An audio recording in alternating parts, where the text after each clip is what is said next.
Hello everyone, my name is AlexVijaya and today I am going to give a lecture on the topic of headstand pose in primary sources. So you may ask, what is so interesting in this topic, headstand pose in primary sources? The point is that there are certain poses in today's world. Every yogi, every yogini, every practitioner knows them. They became sort of the year mark of every practitioner. If you are a yogi, if you're a yogini, you should do these poses. For example, you should sit in Padmasana, in lotus pose. You should do headstand pose. You should stand on your head if you're a yogi. And there are also different poses that became sort of the year mark of today's yoga world. And everybody knows this pose, headstand pose, by the name Shirshasana, and this name sort of clung to this pose. So what is this pose if you stand on your head? Of course, it is Shirshasana, headstand pose. But what if I tell you that Shirshasana is just a recent name that was given to this pose maybe a few decades ago, maybe not so long ago, but hundreds of years ago, this pose went by completely different name, which we know today, but we call by this name some different poses. Also, this headstand pose had like very strange names that are not really so attractive, and they might put off some people. This pose had some strange names, and today we will discuss all those names and how this pose evolved, how it modified over the years, and in which primary source is the earliest reference to this pose, and how it evolved and how the name changed over the centuries. And I want to share my screen with you and show you the presentation that I made with my friend. Her name is Anna Gotra, and here what our presentation looks like. So headstand pose, and here what the pose itself looks like. Your legs can be straight, your legs can be bent, your legs can be intertwined.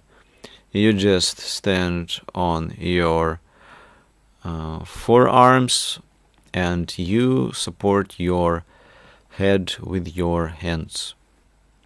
And it's important to notice that the weight of your body is on your forearms, on your arms, and not on the neck and on your head. It's very important. So that's what it looks like, and I have just shown you what I'm talking about.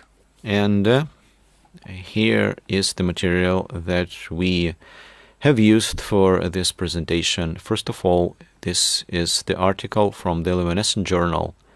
This article is called Headstand on the Fingers, Yogis and Their Heads in the Early Modern Period by Jason Birch. And the other material that we have used for this presentation is called the book Encyclopedia of Traditional Asanas. The editor-in-chief is Dr. Emil Karot. Also, there are some other additional material that we managed to come by during the making of this presentation, and I hope it will be interesting for you too. And here is the main material.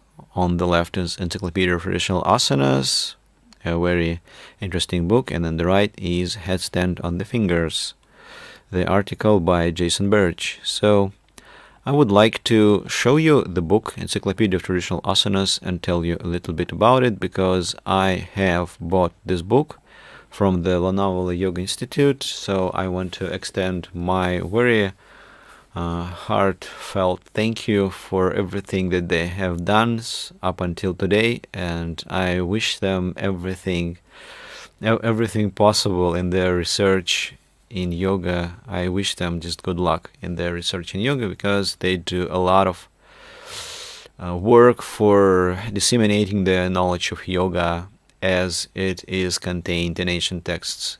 It is basically what we do in International Open Yoga University. We just have a little bit different approach to how we see the question of imparting the yoga knowledge to other people. And so this is the book, Encyclopedia of Traditional Asanas, and I recommend to buy this book from the Lonavala Yoga Institute because it is worth it. It is nothing short of a literal masterpiece. And what does this book contain? This book contains very rare references to different poses in primary sources. It's like a catalog. First, you have a name of the pose, what it was called in an ancient text. Then you have a short description in English, and then you have all possible treatises that contain the description of this asana. And actually, what we have encountered during the reading of this book, what we have learned from this book, is that an asana can have one name, and it can be done in many different varieties. And even these varieties, sometimes they don't have anything to do with each other. They don't have anything in common. And this is the case with, for example, Dhanurasana. Everybody knows that Dhanurasana means that you should lie on your belly, you should grab your ankles and bend backward like a bow.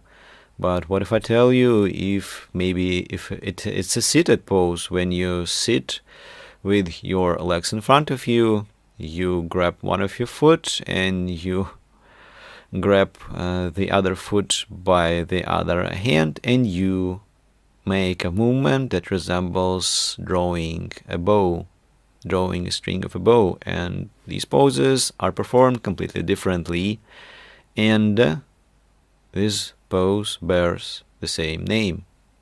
And so this is the case with a lot of modern poses that we know. Everybody knows them, and we have a certain image, a certain idea that this pose should be called exactly like that, and there is no option, there is no elbow room, there is nothing that can be changed. But ancient treatises say something different. And I invite you to dig deeper with us, and maybe even you can join our team at the International Open Yoga University, me and Anna Gotra and many other students and researchers. And let's talk a little bit about who wrote this book, Encyclopedia of Traditional Asanas. This book was actually a project that lasted for decades. So, as I said, this book was written in Kaivalya Dhamma, or more precisely, it is written by the Lonavala Yoga Institute. The editor-in-chief is Manmat Lakshman Kharot and his team. And so this Lonavala Yoga Institute was founded by the man named Kulayananda, and he lived in the beginning of the 20th century. So he lived in the 20th century, and he promoted the views that yoga and science should be connected, they should not be against each other. He did a lot of research on the connection between medicine and yoga. It was like laboratories in his institute. And so he has done a lot of wonderful job, and he is the founder of Kaivalya Dhamma, a very interesting enterprise, maybe very interesting project for revival of the ancient knowledge of yoga. And And also I would like to talk about the other article. The article which we have used for this presentation, it's called the Headstand on the Fingers, Yogis on the Heads in the Early Modern Period by Jason Birch. So who is Jason Birch? So I'm going to tell you a little bit about him. He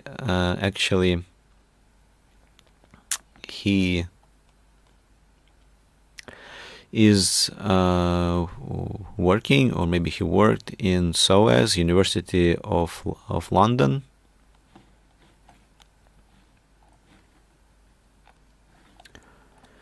And this is the information about Jason Birch. After completing a first-class honors degree in Sanskrit and Hindi at the University of Sydney under Dr. Peter Oldmeadow, Jason was awarded a Clarendon scholarship to undertake the Doctor of Philosophy in Oriental Studies at Balliol College. And in 2014, Jason was a research fellow at the Oxford Center for Hindu Studies and a visiting associate professor at Loyola Marymount University, Los Angeles. In 2015, he was invited to research the histories of yoga, Ayurveda, and Rasa Shastra as a visiting postdoctoral fellow on a project called Ayur-Yoga at the University of Vienna. He's currently a postdoctoral research fellow at SOAS University of London on the Hatha Yoga project, which has been funded for 5 years by the ERC. His area of research is the history of physical yoga on the eve of colonialism. He is editing and translating 6 texts on Hatha Yoga and Raja Yoga, which are outputs of the project, and supervising the work of 2 research assistants at the École Francesque d'Extrême Orient, Pondicherry. And here is his biography. And I think that it is very important when you refer to some paper, to some academic work, you should understand who this person is written by. This is even a saying from some Upanishad, that before you learn some knowledge, before you read some book, before you try to understand what somebody said, first you should understand who said it. In other words, before understanding the knowledge, before understanding some knowledge, you should understand who it originates from. So it is the prescription of ancient texts, by the way. So, and here is the names of different texts where different variations of the headstand are mentioned. For example, Hiranda Samhita, Sachitra Vyavaharika Yoga, Yoga Rahasya, Sachitra Chaurasin Asanya, Kirana Tika, Shri Yoga Kaustubha, Yogasanam Sachitra, Rudra Yamalam, Uttara Tantram, Shri Tatvanithi Kapala Kurantaka Hatha Bhyasa Padhati, Yoga Sinhanta, Chandrika, Hatha Paradipika manuscript of 6 chapters, Yoga Chintamani by Godavari Mishra, now Nath. 84 Siddhas, Vachaspatyam, Volume 2, Yoga Pradipika, and Yoga Pradipika manuscript. Yogasana, Jain tradition, Yoga Asana Mala Sachitra, Yoga Marga Pradipa, Patanjali Yoga Pradipa. And you should understand that we did not find all the texts. We will take only what we could come by and what the authors of the book, Encyclopedia of Traditional Asanas, and the author of the article, Yogis on their fingers, Jason Birch, and there are a lot of other texts we were not able to come by, and this is why I am liable to say that everything that I am saying here is only in accordance with what I have at this moment. Maybe there is some other material, maybe there are other treatises that I have not come across with. And also you should understand that this knowledge is maybe a subject to change in the future, but as far as I know, I can tell you as much as I know. So, and here is the main points of this article. The main points, the thesis of this article. The Jain text called Yogasana is probably was made in the 19th century, is available in the Yoga Mimamsa journal. And according to this text, there are two variants of the headstand are described, and in both positions the top of the head rests on the fingers. Vrikshasana and Urdhva Samyukta Padasana. This is an ascetic variant. An earlier mention of the headstand is Narakasana, Yoga Chintamani, the 17th century. In this text, a headstand is described with the head and arms or elbows on the ground. This looks like the modern headstand. Also, we found the description of Narakasana in these texts Shri Tattvanidhi, Kapala Kurantaka Hathabhyasa Padhati. Shri Tattvanidhi was made in the 19th century and Kapala Kurantaka Hathabhyasa Padhati in the 18th century. A distinctive feature of the majority of the pre-modern manuscript is a headstand with the palms placed close to the head. For example, an illustrated manuscript, Yoga Pradipika, 18th century, has this type of the headstand. It is called Kapali Asana in this text. The same pose in the Jain text, Yogasana, is called Pani Mukta Drumasana. So, this is the article from the Yoga Mimamsa journal, and here is the abstract of this article about Yogasana Jaina. And that's what it says. Considering the need to unearth the knowledge of yoga hidden in various handwritten manuscripts, the Philosophical Literary Research Department of Kavalet Lonavala has undertaken a long-term project on unpublished manuscripts. This is the background, and here are the aims. The current research work aims to study an unpublished yoga manuscript, Yogasana Jaina, by exploring the details in relation to the author as well as the content. Method. The method followed for the current study was descriptive. First, translation of the manuscript from Sanskrit to English, and then a critical analysis of the content were done. The whole manuscript, Yogasana Jaina, is devoted to the description of asana related with Jaina tradition and describes around 107 asanas with illustration of each asana. Out of 107 asanas, some asanas are variations of many popular yoga asanas. Some asanas are presented with right and left variations, whereas some asanas are presented in different variations as well as names. The current manuscript can serve to be of great interest to the yoga practitioners, scholars, researchers interested in the variations of asana according to tradition, religion, and of culture. Basically, the authors of the Encyclopedia for Traditional Asana, they only in passing mention this text, and here is the undertaking to bridge this gap that was made in the Encyclopedia of Traditional Asanas. And here, what the introduction says, I think it is worth taking notice of what is written here. Introduction: considering the need to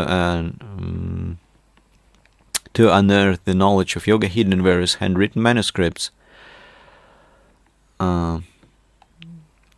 the Philosophical Literary Research Department of Kavalet Lonavala has undertaken a long-term project on unpublished manuscripts. The manuscript used for the current study is totally devoted to the description of asanas and describes around 108 asanas. The title of the manuscript is Yogasana Jaina. There are many manuscripts and published texts which describe the number of asanas as ranging from 84 to 100 and even more. One of the published books that describe more than 84 asanas is Yoga Pradipika. Some of the unpublished manuscripts are Yogasana Mala Sachitra, Jaitarama, Asana Yoga, Kapala Kurantaka, and Siddha Muktavali.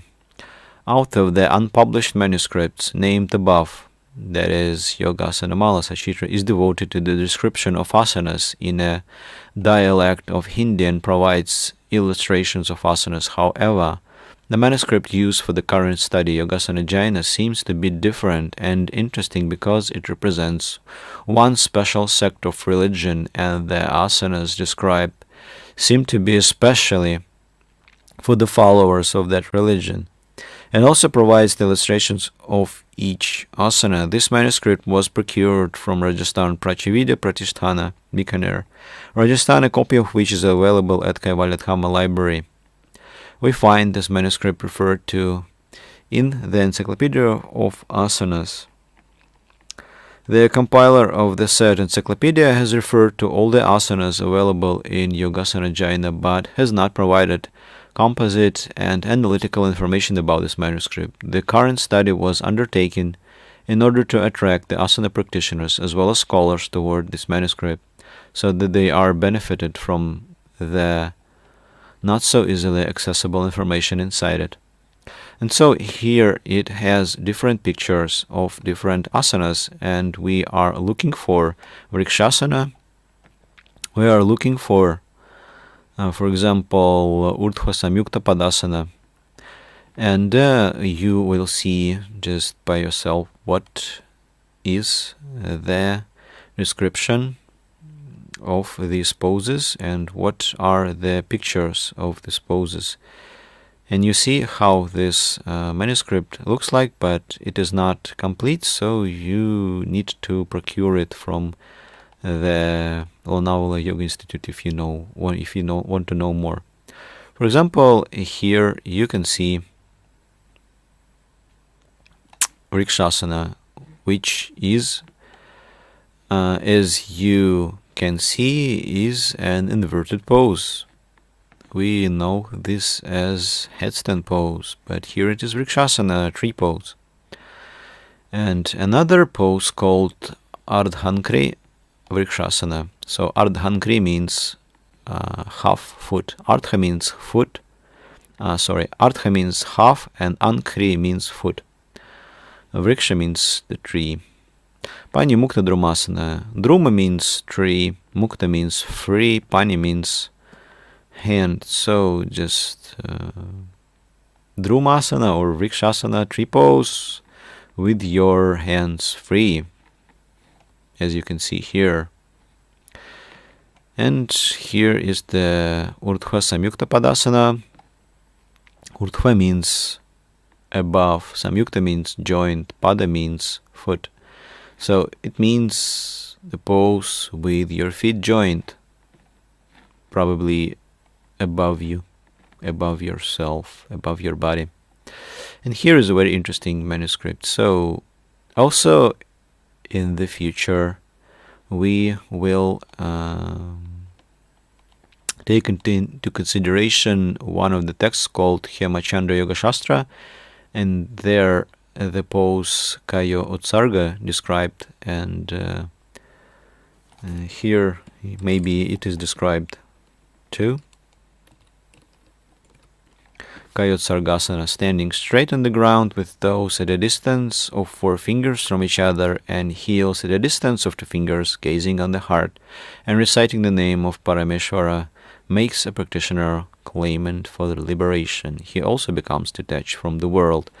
This is not really headstand, but it will be connected to headstand in the future. I will tell you where.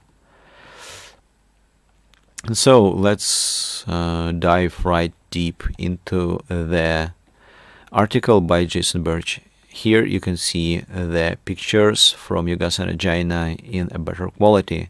Here the picture of Vrikshasana. See, Vrikshasana. Here is Urdhva Samyukta Padasana, what I showed you already. And here you see also description of, or you see the picture of Kapali Asana from Yoga Pradipika, I guess. And we will see this in the presentation too. Here, what this article looks like. This picture was made about 100 years ago from a text called Yoga.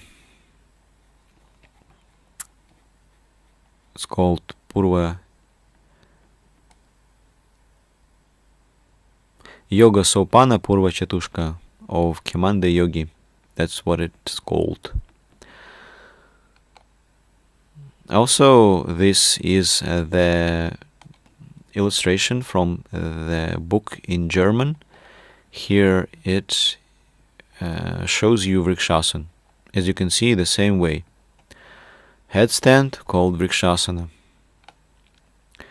You see here Viparita Karani. So this is what Viparita Karani looked like maybe 100 years ago in the book from this period. But later it was kind of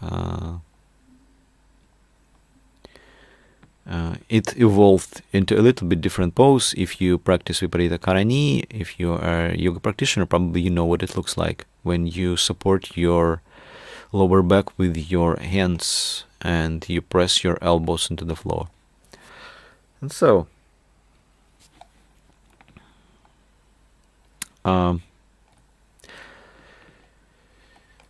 here is the description. Vrikshasana on the left from Yoga Jayana, from Yogasana Jayana, and Urdhva Samyukta Padasana on the right from the same text, Yoga Jayana, 19th century. It's very interesting to notice that Jason Birch gives a reference from Kapala Kurantaka Hathabhyasa Padhati from so-called Narakasana. Naraka is called hell. The word Naraka in Sanskrit means hell, so it's hard to translate exactly into English what was meant by this pose, by that name. Maybe the pose that delivers you from hell, maybe hellish pose, maybe hell pose, whatever. And so there is the description. Having planted firmly the nape of the neck on the ground, the yogis should raise up the toes of both feet. This is the pose from hell. Here is the description from Yoga Chintamani, maybe the 17th century text. Having put his hand and elbows of the arms on the ground, the yogin should lift the legs into the air like a stick. This is taught as Narakasana. And here is what it looks like in Sanskrit. That's what it is in this article. Bhumau swamastakam sthapya hastayoh kurparetatha padau kedandavat kuryan narakasanam iritam. From the Yoga Chintamani. So, and maybe this is one of the earliest references to this pose, to headstand pose. Actually, this might be a valid point, but let's take a look at what is called Narasana. Narasana in Rudrayamala. Rudrayamala is quite an ancient text. I don't know, 12th century, something like this maybe. And here it is. Here it's description. Here is the description of Narasana. Atha Narasanam Vakshya. Now I will tell you about Narasanam. And it says here that it has 16 kinds. Shodasha means 16. And the interesting point about the description that it has a lot of kind of benefits from this pose. What will happen to you if you practice this pose like for 1 month, for 2 months, for 3 months? For example, Dvadashe means on the 12th month you will fly in the air, means Kecharo Bhavet. So it's too much promising. I think maybe it is written only for a greater engagement of a disciple. so that disciple might practice this pose with a bigger zeal. But the description of the pose itself is quite short. And here is the description, Adha Mukham. Adha Mukham means with your face downwards, with your head downwards. Adha Mukham Mahadevo Narasanasya Sadhani. So probably this is the description to Shiva, to Mahadeva. So somebody, probably this is his wife, his consort, Narasana Sya Sadhanya, in the practice of Narasana. So you see the description of the pose itself, of how the sadhana, of how the practice of this pose should be done is very, very terse. Adha Mukham, face downward, that's it. What if it's not headstand at all? Well, it's open to discussion. Maybe it is, maybe it isn't, but it looks like it. At least it's what we find in the Encyclopedia of Traditional Asanas. Here is the Yoga Pradipika book, 1737. It's called Kapali Asana. It looks like headstand, as you can see on the left. Illustration is made only in the year 1830. So Pani Mukta Drumasana from Yogasana Jaina, 19th century. The picture of Pani Mukta Drumasana, as I have earlier said, that Pani Mukta Druma means tree pose with your hands free. It's worth noting on the left that this picture is colored. So very interesting, I think. So here are another descriptions that Jason Birch analyzes. Jason Birch analyzes an unpopular variant of the headstand with the fingers or palms under the head. In the beginning, he doubted the reality of existence of this variant and its practice in the 18th, 19th centuries, but the confirmation of this was found in some texts. In the commentary of Sri Krishna Vallabhacharya on the Yoga Sutras, this commentary was written in 1920s, 1930s. There is a description of the headstand with the top of one's head and the fingers. And this commentary is similar to the Jain text Yogasana, 19th century manuscript, so probably this variation might have been present at that time. And so, probably there were two variants of this pose, with your fingers under your head and you stand on your fingers, and with your palms on the ground right beside your head, and there is a kind of tripod position. There are 3 points touching the ground.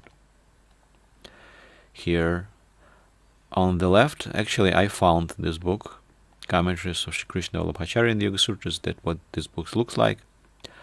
And this is just a description. This is just what Jaina manuscript Yogasana looks like on the right. And here is the description from the commentary by Sri Krishna Vallabhacharya on Yoga Darshanam. Vrikshasanam Yatha. Here is the Sanskrit, and basically this is the main description. Urdhvapadam adhashira iti tatstam bhavat. That your feet go upwards and your head goes downwards. Basically, this is the main description. Here's the description of Vrikshasana from the commentary by Sri Krishna Vallabhacharya. The tree pose Vrikshasana is as follows: having put the fingers of both hands on top of the head, then placing the 10 fingers on the ground, fixing the crown of the head on them and extending upwards the straight legs. This is the position of, as they say, the legs above and the head below, which is like a pillar. So, the other description of something that might resemble headstand from Sri Krishna Vallabhacharya's commentary. I remind you that it was written recently, quite recent commentary. It is described like here. The posture in which the feet are joined above the body, Urdhva Samyukta Padasana, is as follows.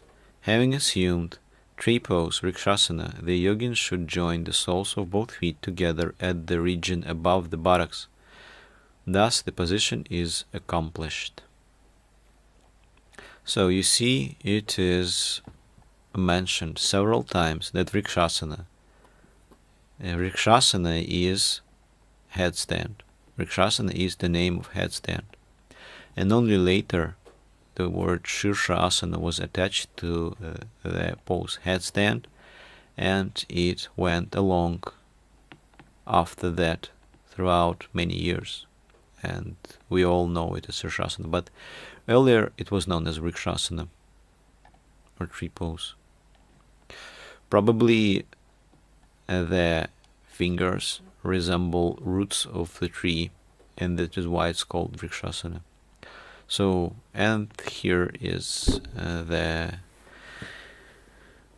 opinion that we have made popularizers or teachers of yoga of the 20th century did not emphasize the ascetic variant of the headstand in which the fingers were under one's head. The emphasis was more on the finger lock with the head embraced, or the arms that were by the sides of one's head and supported it. Birch found the following material of the 20th century. Shirshasana by Brahmacharya Nrsimha Sharma, 1910, and Fakiri und Fakirtum im Alten und Modernen Indien. A book was written in 1908 with fragments of an unidentified treatise. In this text, the variant also can be found.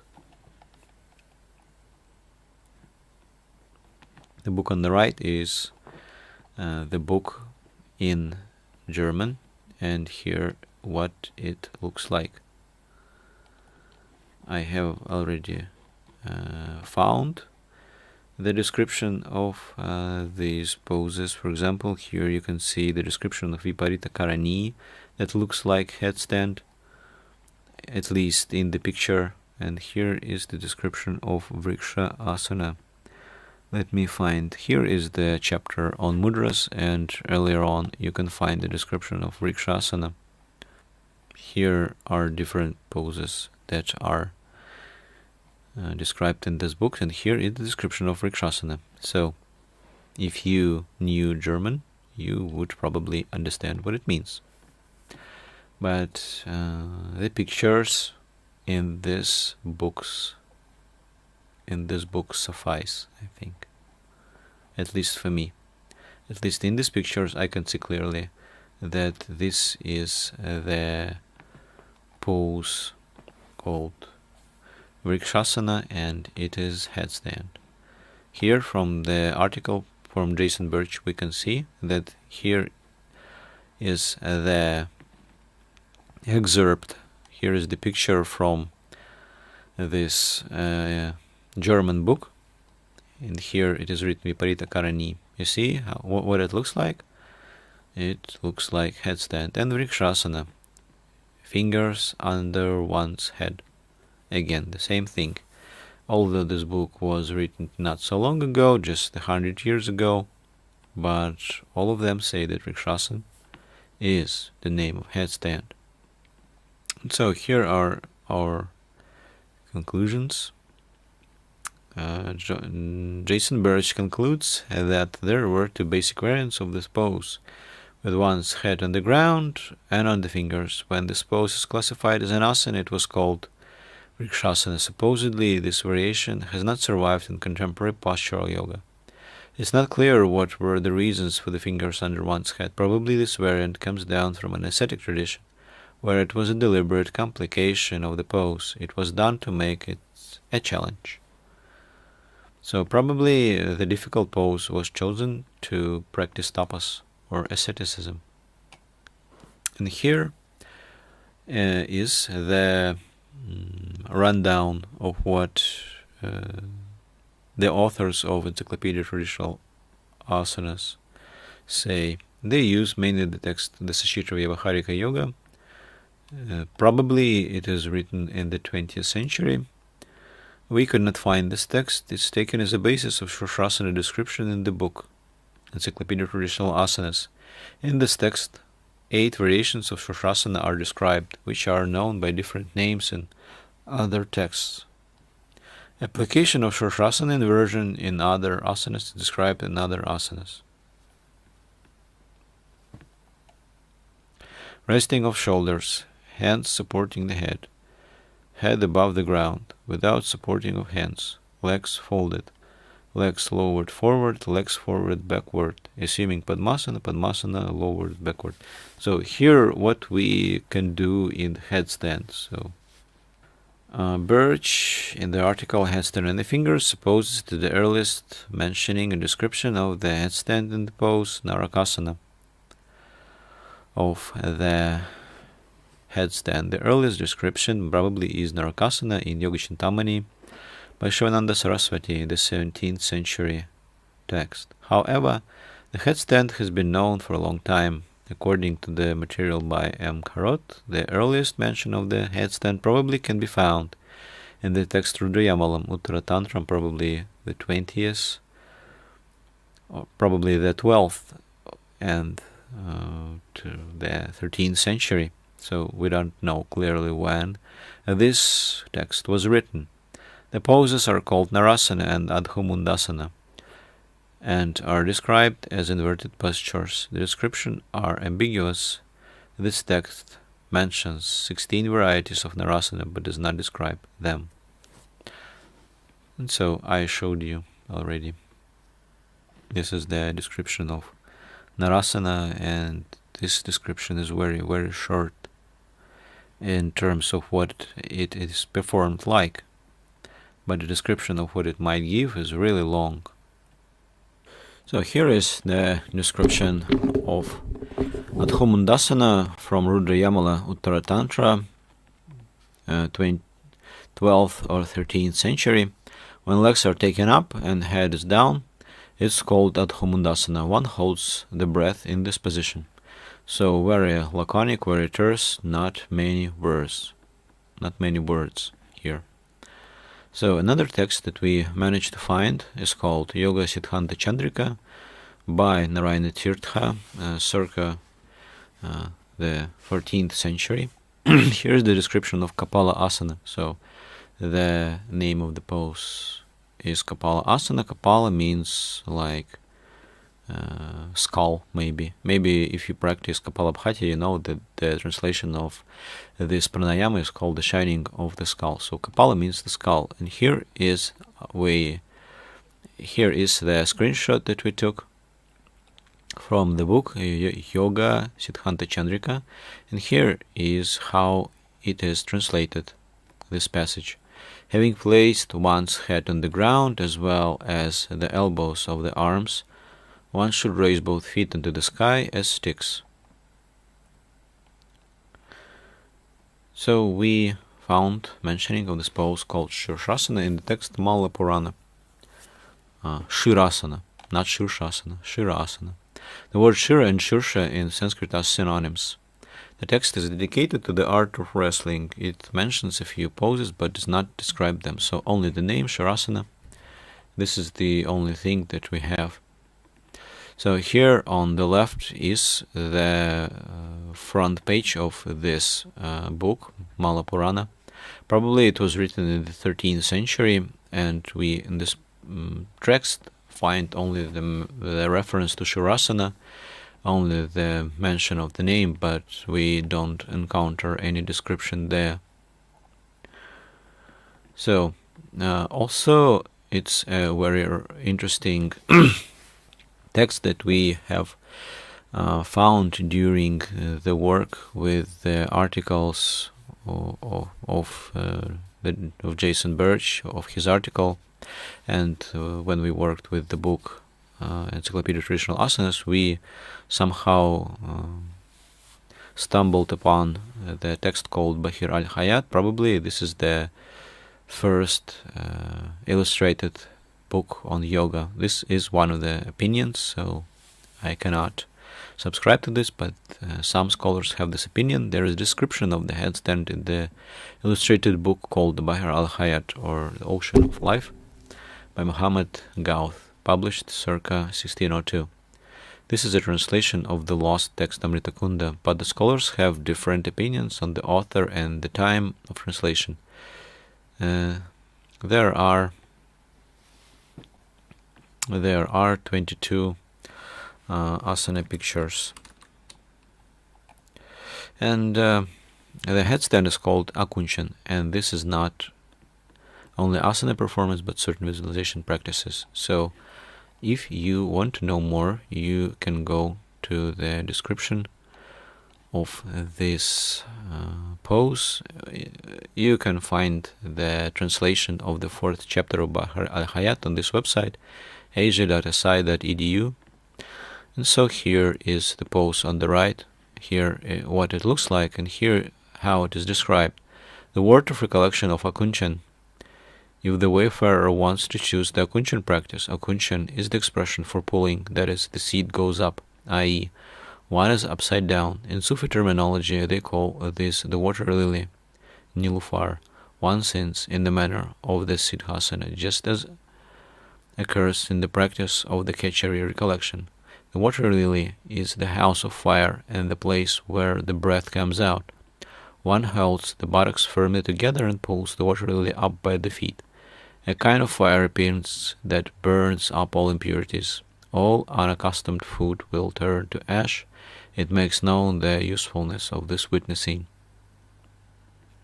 So, you see that the text is quite old, but the description is quite verbose.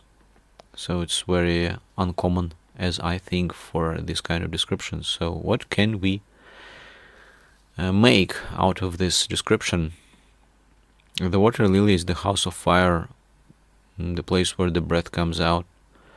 One holds the buttocks firmly together and pulls the water lily up by the feet. So as I can think that probably the narration here is about the Kundalini Shakti, which goes downwards, kind of down by the feet, that is up because we stand on our head. So water lily comes up by the feet, and it is the place of fire, the house of fire. So it's a very interesting description. And this Persian yoga, this Persian translation is not really that known. It's not that popular, so maybe this will be of some interest to you. And so here is the picture of it. Also another text that we managed to find, it's called Hemachandra Yoga Shastra,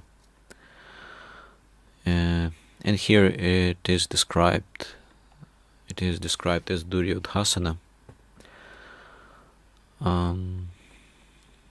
In the commentary to the 12th century text Hemachandra Yoga Shastra, there is a pose called Duryodhasana, the head on the ground and the feet stretched up. It is described in the commentary to Kayotsarga pose. Duryodhasana pose is also called Kapali Karana.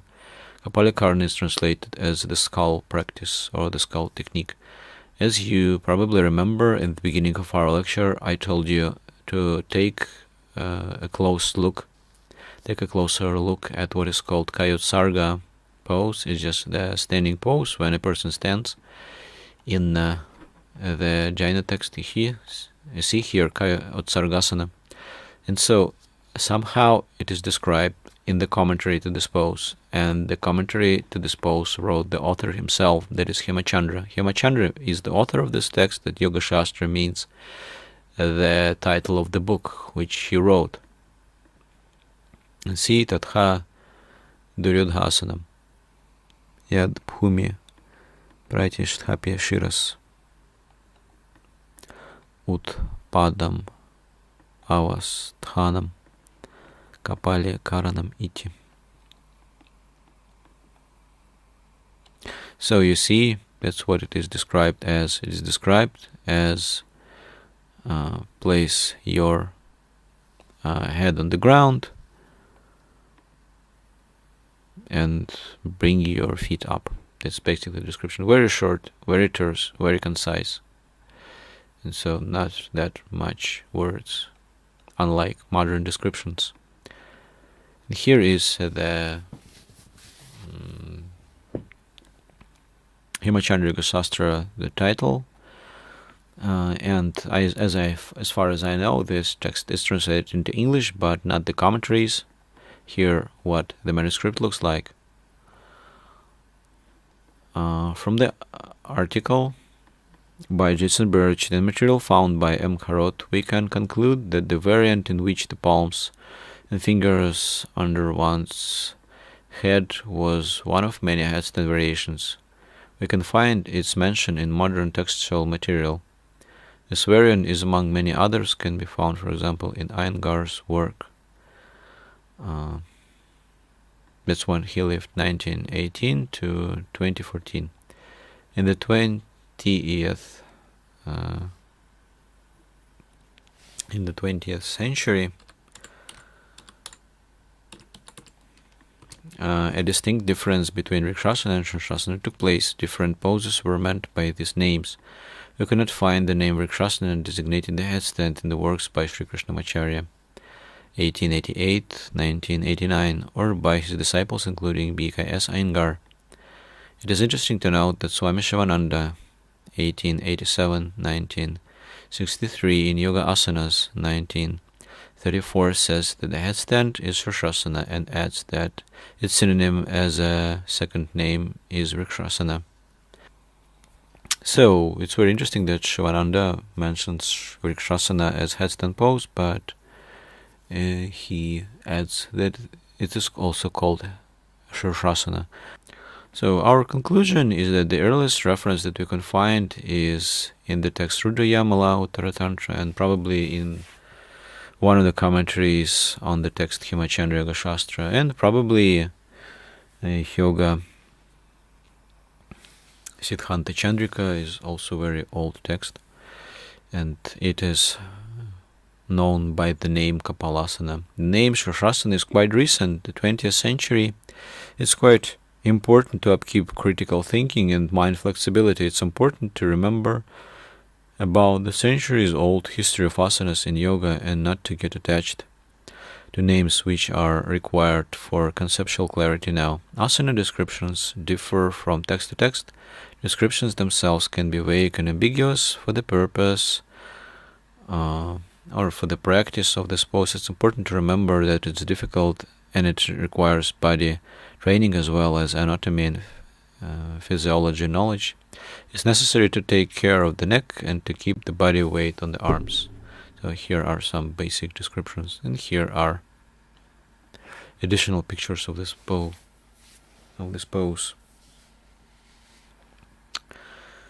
So there is that's it with this pose. Actually, we did not mention that in Encyclopedia of Traditional Asanas, the authors used the book called Sachita Vyavaharika Yoga, as I think it was written in the 20th century. If you have some additional information, if you have found something not quite correct in this presentation, I advise you to write to me, AlexVijaya@gmail.com. You are more than welcome to write to me. That's what I wanted to say. And if you want to take part in this research, if you want to join our university, International Open Yoga University, you can go to our website, yogaopenyoga.com. There you will find free online yoga courses, and actually it will be very good if you could maybe take some interest in reviving the ancient yoga knowledge. And probably maybe you can join our team and become part of our team. We have lots of students, but we don't have that much English-speaking students, and probably you will be one of the first people who will be joining in this enterprise of revival of ancient yoga knowledge. And I hope I will hear from you. I will see you maybe one day, and you will be as interested in reviving the ancient yoga knowledge as I am. So thank you very much, and I hope to hear from you